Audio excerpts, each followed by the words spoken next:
Let's turn together in our Bibles to Acts chapter 21. Acts chapter 21, we're going to continue our sermon series through the book of Acts. If you've missed the previous sermons, and there's been lots of them, the previous 20 chapters, then you can check out our YouTube channel, our podcast, Facebook page, and you can kind of catch up to where we're at now. But you don't need to have listened to the previous sermons in order to pick up today and understand and receive from God's Word. And so today we'll be at Acts chapter 21, beginning in verse 17.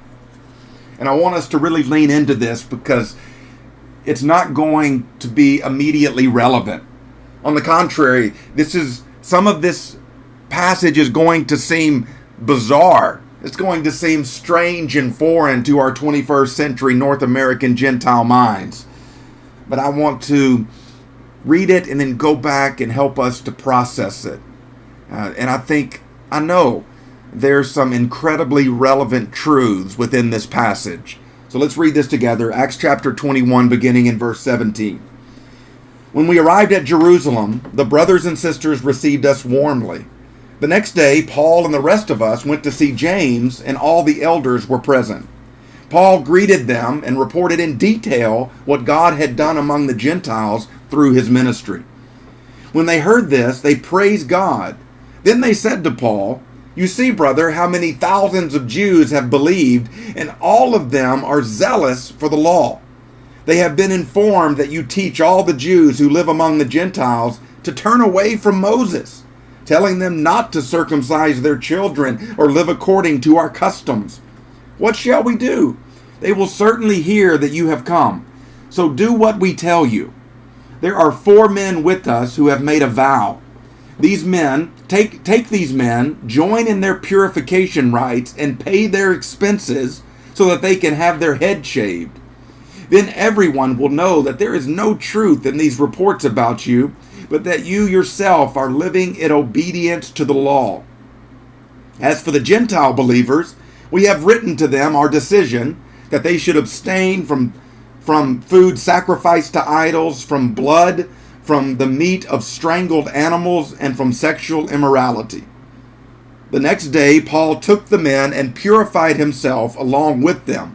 Then he went to the temple to give notice of the date when the days of purification would end, and the offering would be made for each of them. Heavenly Father, may your Holy Spirit empower and illuminate your holy word so that it can challenge, encourage, edify, nourish your people. In Jesus' name, amen. So Paul arrives in Jerusalem. We've been traveling towards Jerusalem the last several chapters. Paul knows where he's going. He has his face set towards Jerusalem, and his face is set like flint. He refuses to be deterred from where he feels like the Spirit is leading him. And he knows what's awaiting him there. The Spirit has clearly said that great hardship awaits him in Jerusalem. And so Paul is preparing himself for the persecution. He is ready. He is ready for the assault. He is ready for the ambush so that he will not be caught off guard, blindsided, and potentially disillusioned. Paul arrives in Jerusalem and receives a warm welcome from the believers there, and he reports on all that God had done among the Gentiles through his ministry. And that is a huge statement. All that God had done through his ministry to the Gentiles is a lot. Paul, at this point in his life, had been a Christian for approximately 25 years. Paul had been in ministry for most of that time, because he was likely in his 30s when Jesus invaded his life on the way to Damascus in Acts chapter 9.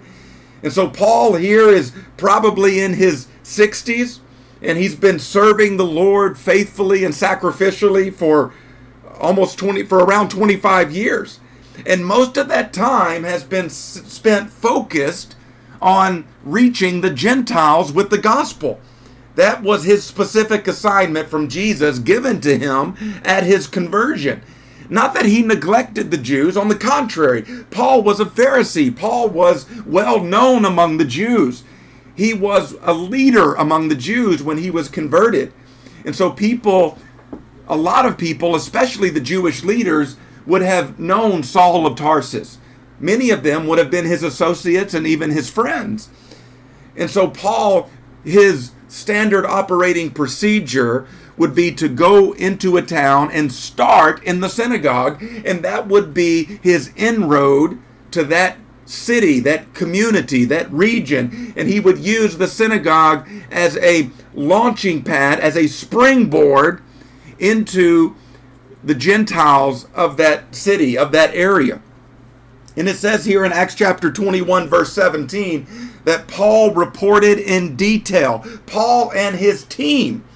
And this would be a very lengthy report. This is not a 30-minute summary of years of ministry. This is likely hours of the Apostle Paul and his ministry team sharing and testifying to all that God had done through his ministry to the Gentiles.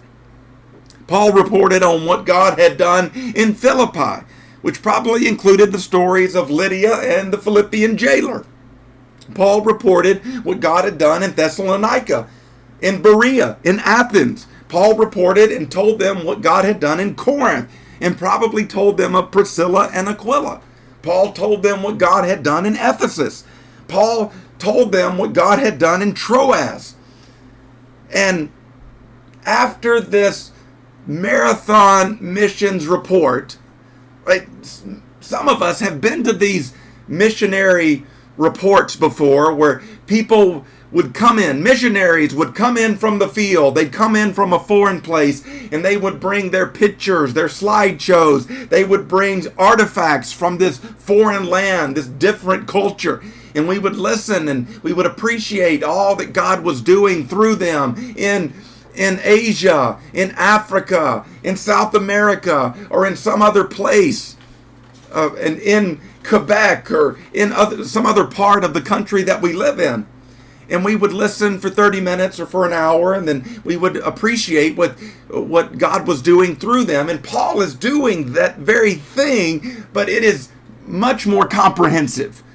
Because he's not just serving in one place, like a missionary serving in Mexico that's been there for a number of years, or a missionary serving in China that's been there for a number of years. And they come and they share with us what God has done in that specific context, in that specific culture. But Paul has been in multiple cities, in multiple cultures, in multiple places. And so he is sharing multiple stories and reports.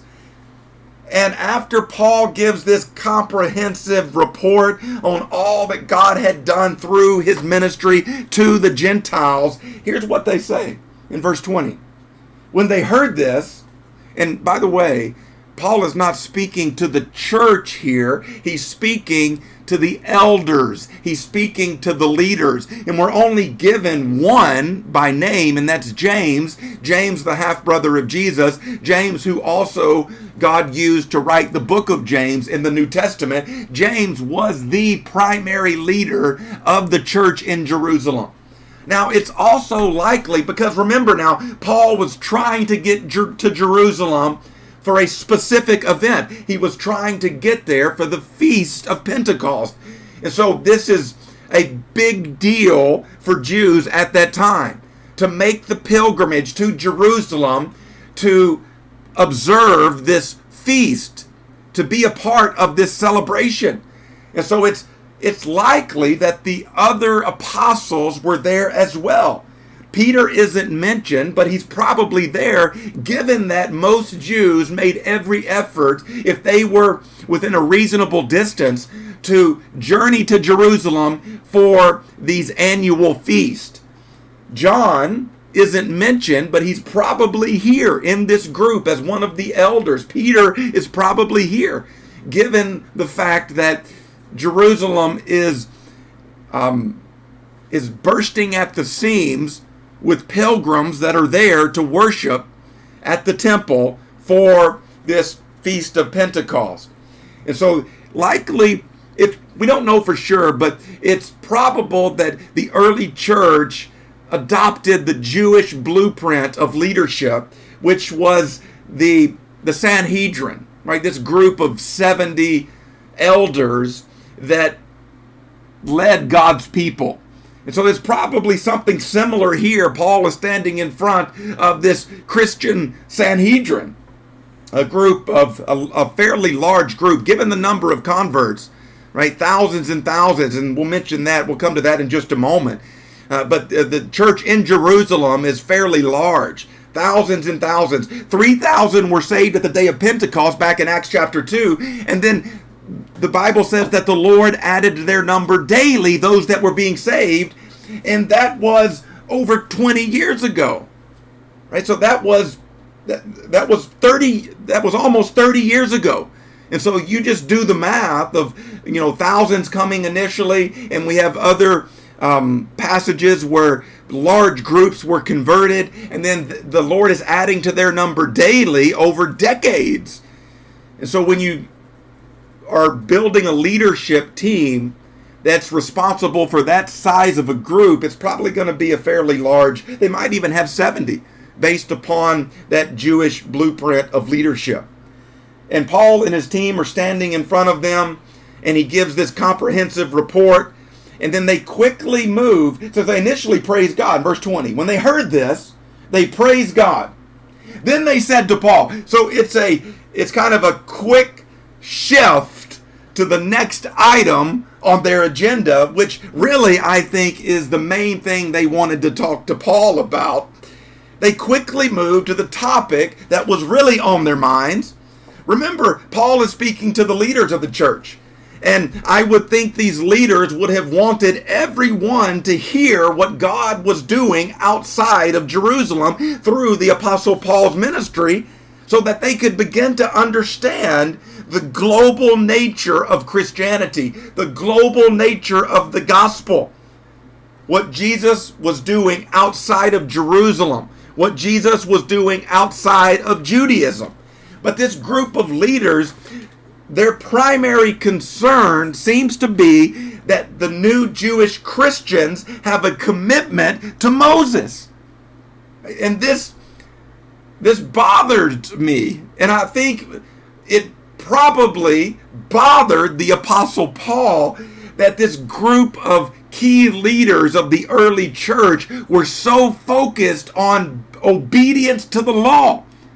When Jesus came to fulfill the law, where the old covenant is no longer active, it's no longer authoritative. And what I think these Jewish Christian leaders are struggling with is they have this baggage from their Jewish discipleship that they're attempting to bring into their relationship with Jesus. And so in many ways, they have Moses and Jesus, right? Where it's this competition, right, of which one matters more. And it really is telling. Their response to the Apostle Paul's testimony, his message, his sharing. He's sharing about the incredible revival among the Gentiles and how God is doing this new work. God is stirring up these different cities and regions with the gospel. But their comments are about Jewish converts and Paul's reputation among the Jews. And they seem to view the Gentile outreach as an optional accessory to Christianity. where they seem to believe that Israel still holds this special place in the plan of God. These leaders, and I can't blame them. I mean, you're looking at people, this group of Jewish leaders led by James, the half brother of Jesus, where for all their lives, right, they were intentionally discipled, consistently discipled to view Israel in a certain way and to view Gentiles in a certain way. So it is very difficult to undo a lifetime of indoctrination. And not just that, but it's generational indoctrination. Multiple generations of viewing Gentiles in a very specific way as ethnically inferior. And so now these men led by James have been saved, and they're not just Christians, they're called to lead the church. But when we're saved, it does not erase a lifetime of indoctrination, whatever that is. And so they're struggling here, right? They're struggling to filter out like what should cross the line into this new chapter, this new covenant. And they're bringing some of this, they're trying to bring some of this baggage across the line into the new covenant. And a lot of us struggle with the same thing. I've encountered this old covenant mentality in a lot of New Testament Christians, where we feel like there is a special place, right, where we can meet God at a certain building, where we go to a certain address, and that address is somehow more holy than other addresses. And at this special place, we connect with God through special people. And that is an old covenant mentality where they went to the temple to encounter God, and they had an intermediary. They had to go through the priest in order to commune with God. And that is not the New Testament. Jesus came to fulfill the old covenant. It's not old covenant 2.0. Right? He didn't come just to baptize the old system. He came to fulfill it and present something entirely new, built upon the foundation of the Old Testament. But this is a radically different structure built upon the foundation of the old covenant. And so the Apostle Paul is sharing his heart. He's sharing his life. And I can only imagine that he probably felt wounded. I'm just speculating here, but I want us to slide into the sandals of the Apostle Paul for a minute. He has just spent decades of his life sacrificially serving Jesus, and this included slander, torture, and imprisonment. How many times had the Apostle Paul been beaten for the sake of the gospel? How many times had he been humiliated for the sake of the gospel? And he had the scars to prove it. So as he's sharing about what happened in Philippi. He's sharing about what happened in Ephesus. He's sharing about what happened in all these other places. And he could point to the scars on his body and say, yeah, I got this one in Philippi. I got this one in Ephesus. He shows them the scars on his back. If you want a summary of just a snapshot of some of the suffering the Apostle Paul endured, go to 2 Corinthians chapter 11. And Paul just gives us a list of, man, I was in danger in this city, and I was in danger in the country, and I was without adequate clothing, and I was without adequate food, and he was on the run all the time. People were chasing him down, hunting him. They had tried to murder him. He had sacrificed greatly for the cause of Christ. And this meeting, the tone of the meeting shifts here, in my opinion, where it goes from celebration to accusation. So the Apostle Paul is praising God and sharing, and his ministry team, they're all testifying to the miraculous things that they've seen God do among the Gentiles. And now this group, this Christian Sanhedrin, this group of Christian leaders, right? They kind of flip it, and there's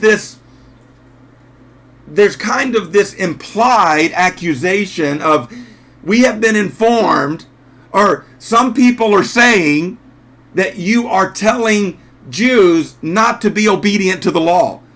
Some people are saying, we've heard, kind of those anonymous comments that come in, we've heard that you are telling Jews to no longer respect Moses. We have heard that you're telling Jews to no longer, that circumcision is no longer necessary. We have heard these things, and it really comes across as a bit of a accusation. A big part of Paul's ministry was helping Jews not to project their customs upon Gentiles. And Paul had no problem with Jewish people continuing their traditions as long as those traditions did not get added to the gospel. It's never Jesus plus Moses equals salvation. It is never Jesus plus the law equals salvation. Paul was adamant. That was a hill that he was willing to bleed on. That was a hill that he would die on. That was a big part of his ministry. But he had no problem with Jewish people continuing their Jewish traditions as Christians, as long as those traditions didn't creep into salvation.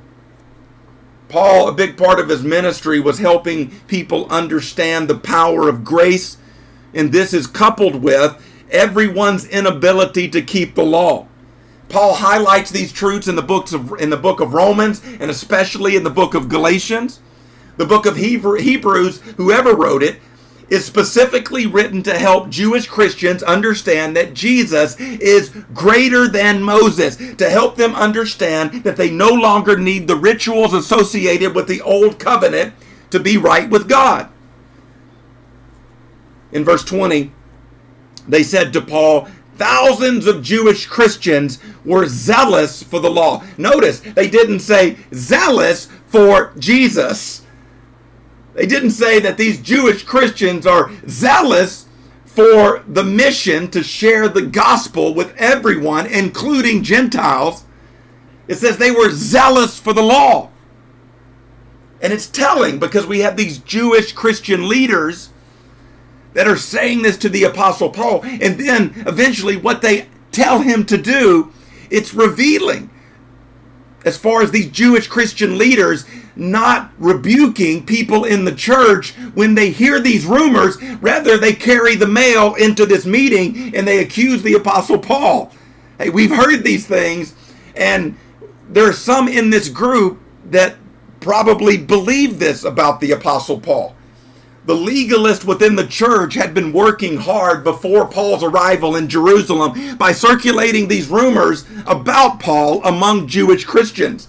They have been informed, verse 21 says, that Paul is telling people to turn away from Moses, not to circumcise their children, and not to live according to our customs. And the reality is those things are true.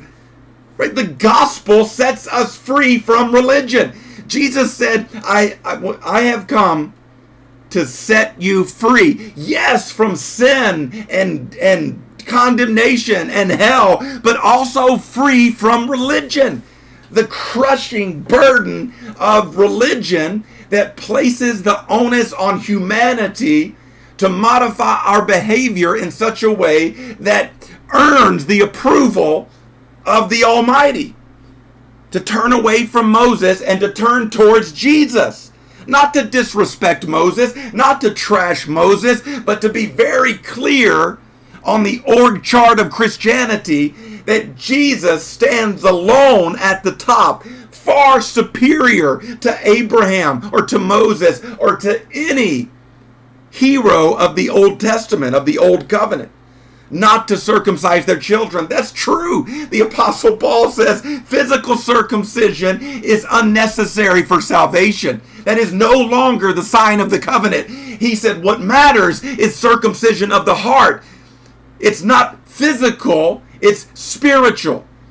And it's no longer, in this it no longer belongs to one ethnic group to not live according to our customs.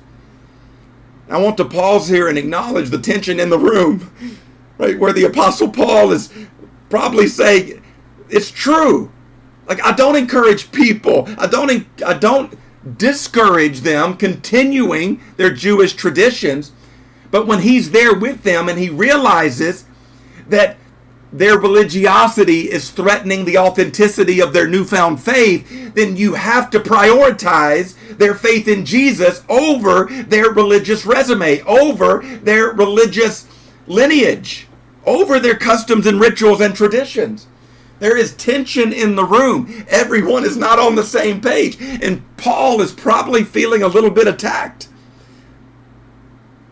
A lot of this tension is based upon misinformation and partial truths and assumptions, and we'll get to more of that next week. How susceptible all of us are to misinformation. It's not just that a lot of Jewish Christians believe this about Paul, but that some of the leaders of the church in Jerusalem believe this about Paul, or at least think there's some credibility to the accusations. And so they asked Paul to prove his Jewishness, to showcase his commitment, to publicly showcase his commitment to the law. And you have to have a more comprehensive view of the Apostle Paul, because we're not reading Acts chapter 21 in isolation. We have the rest of the New Testament. We have the book of Romans. We have the book of 1 Corinthians and 2 Corinthians. We have the book of Galatians. And so when you read what Paul wrote, what the Spirit inspired him to write, we can understand the difficulty of him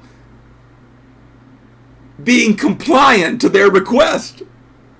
Because they ask him to not only participate in this ritual, but to pay for all the expenses. And this was no small thing. Remember, the Apostle Paul had just spent the 20 years, the previous 2 decades, serving the Lord sacrificially. And at times he was bivocational, where he would show up into a town and he'd work a regular job as a tent maker, and he had to do this in order to buy groceries. If he had some nest egg, or if he had some financial safety net, then he wouldn't have had to work in these towns in order to buy groceries. He was dependent upon the church for his livelihood. In other words, whatever savings or inheritance he might have accumulated had been depleted during his decades of ministry. And the offerings associated with these vows are significant. For each person, and there are 4 men, including Paul, would be 5, the offerings that are required according to the book of Numbers are a ram for a burnt offering, a sheep for a sin offering, a ram for a thank offering, a basket of unleavened cakes, and a wine offering. And you multiply that times 5, and this is a substantial amount of money. And remember, the Apostle Paul is bringing, part of the reason he's coming to Jerusalem is to deliver an offering from the Gentile churches to the church in Jerusalem to help the poor and the needy. This is a designated offering where he's bringing it, and we aren't told here how the offering was received. We aren't told how the Jewish leader, the Christian leaders of the church in Jerusalem received this offering, but it is possible that the Apostle Paul had to use some of this offering to pay for this Jewish ritual. And there's great irony in that these Gentile Christians had sacrificially given to further the gospel among Jewish Christians through the Jewish church in Jerusalem, and it's possible that he had to reach into that offering and pay for this Jewish ritual. They wanted to make a public show demonstrating his commitment to Moses, his commitment to their traditions, and there are multiple flags going up in my mind at this point. Again, you have to have a more comprehensive understanding of the Apostle Paul and what God did through him and what God led him to write. Remember how passionate Paul was and how he was consistently and passionately deconstructing the very religiosity that this action could perpetuate. The leaders in the church of Jerusalem are slow in responding to what God was doing outside of their context. They had tunnel vision. All they saw was what God was doing in their backyard. And I think they were failing to truly appreciate the global nature of the gospel, the fundamental and comprehensive transformation that comes with the gospel. And here's the point, though. Here's one of the biggest points of this passage, is that the Apostle Paul did not fire back at them. Paul did not go toe-to-toe with them and attempt to win this argument. Here's one of the biggest points of relevance, is that Paul accommodates them. He is compliant to their request. He doesn't rage against the machine. Paul was a step ahead of them in his understanding of what God was doing outside of Jerusalem. He had received special revelation directly from Jesus multiple times. This is what the future of the church was going to look like. It wasn't a Jewish church with a side ministry to the Gentiles. Paul had been given a glimpse of that vision of the future church. And Paul could have unloaded on these guys. He definitely had the theological firepower to do it. He could have unleashed his theological artillery. And he did it in other places, the book of Galatians in particular. But in doing so, I think the Apostle Paul would have fractured the fledgling church. I think he would have split the church in Jerusalem and would have ultimately harmed the cause of Christ and hindered the mission of God. There would have been a group, probably the larger group, that would have said, I'm with James. I'm on Team James. And there would have been another group that would have said, I'm with Paul. I'm on Team Paul. So Paul submits to their authority and does what they tell him to do. And in doing so, he preempts the fracture. He diffuses the bomb. He takes one for the team. He swallows his pride and keeps his mouth shut, which is especially hard for a passionate preacher, for a theologian. He is compliant. The Apostle Paul absorbs the insults. He diffuses the bomb. Why? Is the Apostle Paul being a hypocrite here? Is he changing his convictions based upon his location? Is he preaching a different message in Galatia than he's preaching in Jerusalem? I don't think so. Why do I say that? Because if we go to 1 Corinthians chapter 9, which the Apostle Paul wrote before this scene in Jerusalem in Acts chapter 21, in 1 Corinthians chapter 9, we get a glimpse behind the curtain into the motive of the Apostle Paul. He says this in 1 Corinthians 9, beginning in verse 19. Though I am free and belong to no one, I have made myself a slave to everyone, to win as many as possible. To the Jews, listen, this is especially relevant to the situation in Acts chapter 21 in Jerusalem, the very heart of Judaism. To the Jews, I became like a Jew to win the Jews. He goes further. To those under the law, I became like one under the law, though I myself am not under the law, so as to win those under the law. To those not having the law, I became like one not having the law, though I am not free from God's law, but I'm under Christ's law, so as to win those not having the law. To the weak, I became weak to win the weak. I have become all things to all people, so that by all possible means I might save some. Verse 23. I do all of this for the sake of the gospel, that I might share in its blessings. The Apostle Paul says to those, I adapt to my environment. I do not adapt my convictions, but I adapt my methodology. Right? The message never changes, but the message should constantly be changing based upon the people we are around. It's contextualization. Contextualization of evangelistic methodology. That's what the Apostle Paul is teaching here. And he goes into great lengths. He repeats himself multiple times. He said, listen, I am free. And he says he says in the next chapter, 1 Corinthians chapter 10, everything is permissible. Everything is permissible. It's 1 Corinthians 10:23. I have the right to do anything but not everything is beneficial. Everything is permissible, but not everything is permissible. This is the radical nature of grace, that once you're saved, you are free.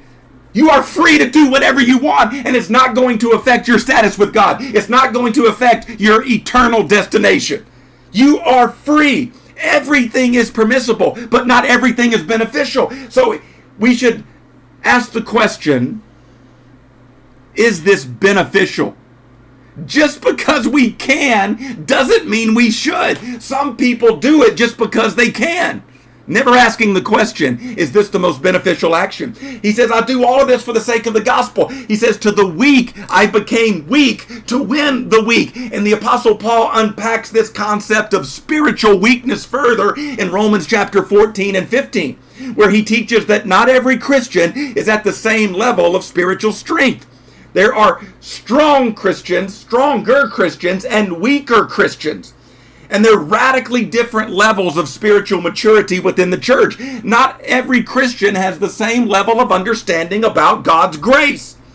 And so Paul refers to two categories, the weak and the strong. And he says the weaker Christians, and I would say also the immature Christians, require more structure, more supervision, a code of conduct that helps guide their behavior. But as we mature, we should experience more freedom. As we grow in our understanding of God's radical grace, it should lead to greater and greater liberty. This is true of our physical development. Newborns require maximum supervision, but as we get older, we gradually grow in our independence until the point where we are guided by something deeper than rules. Paul sums up his teaching by saying that the spiritually strong should always accommodate the spiritually weak.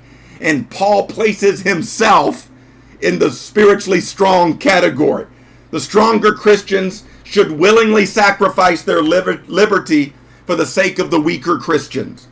And Paul never flaunts his freedom. We see this showcased in Acts chapter 21, where he could shove the grace card in their face. This is the Apostle Paul, whom God inspired to write the book of Romans. He has the theological chops to wipe the floor with these other leaders. He has the theological prowess, the artillery. But he chooses not to engage. He doesn't flaunt his freedom.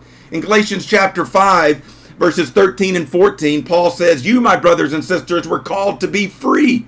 But do not use your freedom to indulge the flesh. Rather, serve one another humbly in love. For the entire law is fulfilled in keeping this one command: love your neighbor as yourself. Paul never showcased his spiritual strength. He never flexed in front of other Christians, but rather he adapted to the level of the people he was with for the sake of the gospel. One commentator describes Paul this way in Acts chapter 21. A truly emancipated spirit like Paul's is not in bondage to its own emancipation. Liberty is a great thing, but sometimes the expression of liberty can be counterproductive. Paul sensed that James' request made sense, and so he willingly restricted his freedom. Here's what the Apostle Paul is demonstrating for us Christians. Sometimes, I would say most of the times, we need to keep our mouths shut and our minds open. Or to use the situation in Acts 21, we need to shut up and shave our heads in silent submission.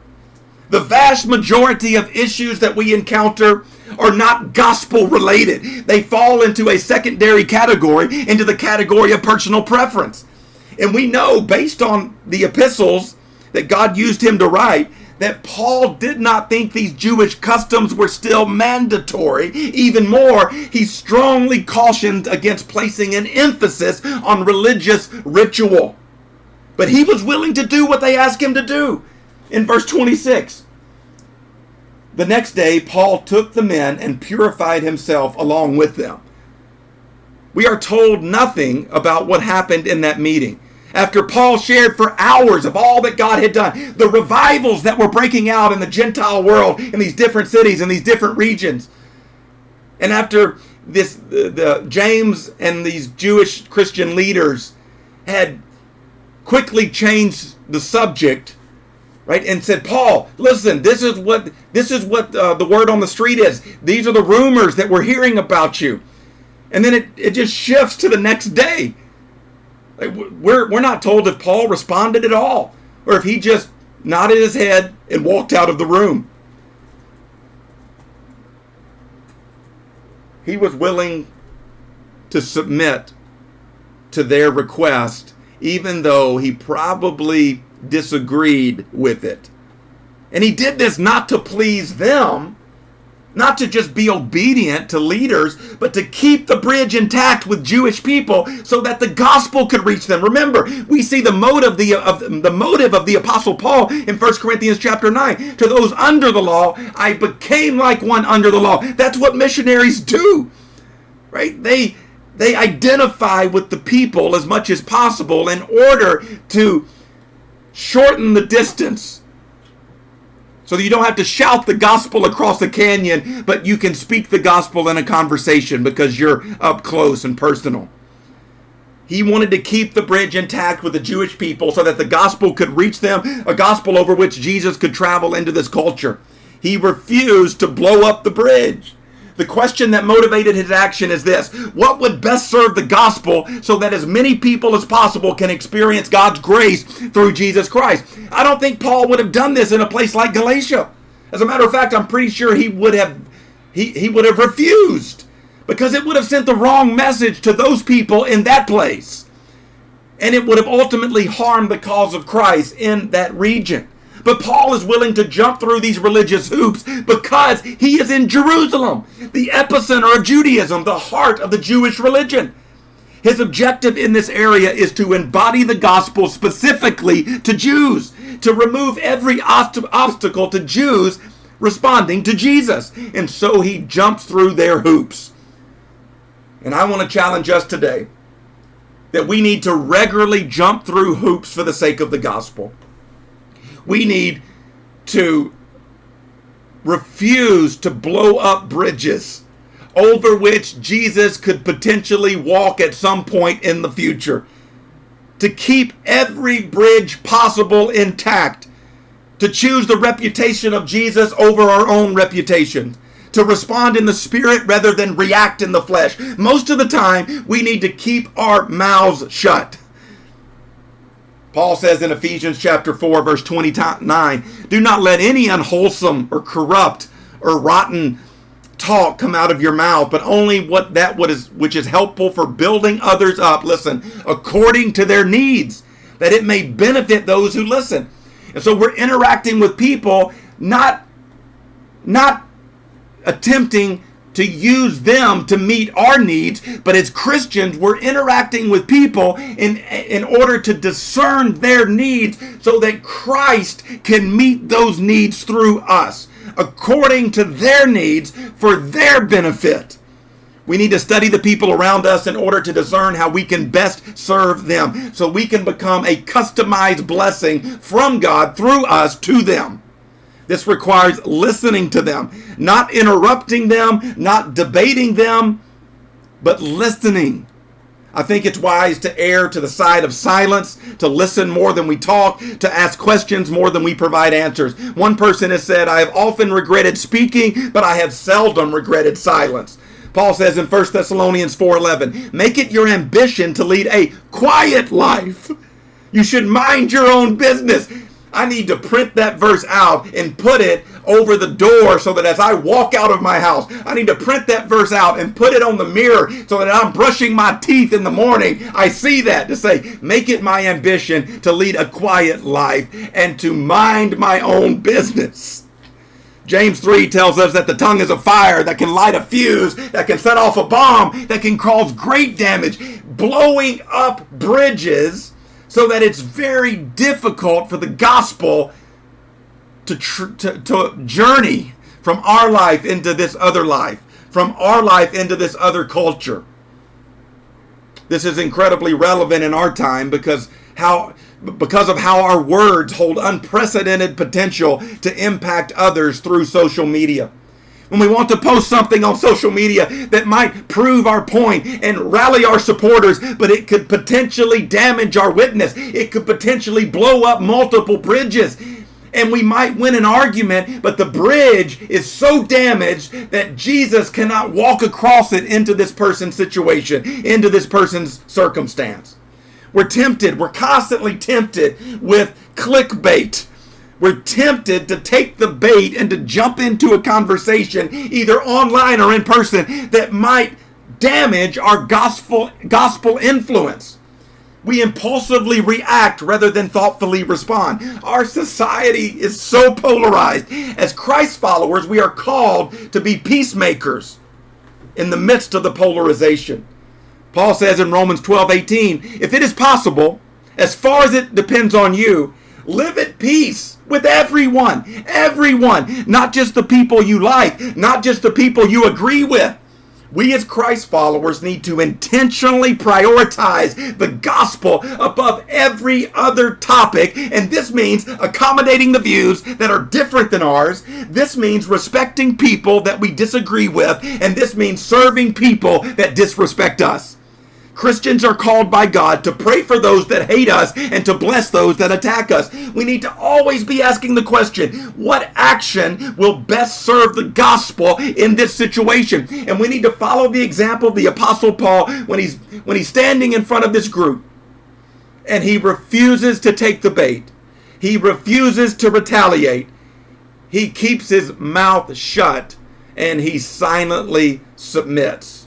We need to do everything humanly possible to keep as many bridges intact as possible so that the gospel can flow into as many lives as possible. Peacekeeping is passive, but peacemaking is active. Actively seeking out opportunities to build bridges and to dismantle barricades. Christians should be much better at building bridges than building barricades. Seeking opportunities to defuse bombs before they go off, to de-escalate the tension before it hits a boiling point. This is what the Apostle Paul does here. Right? He looks at the situation. He looks at his context. He's listening to the people around him. And he asks himself the question, what is the best action that would serve the gospel in this situation?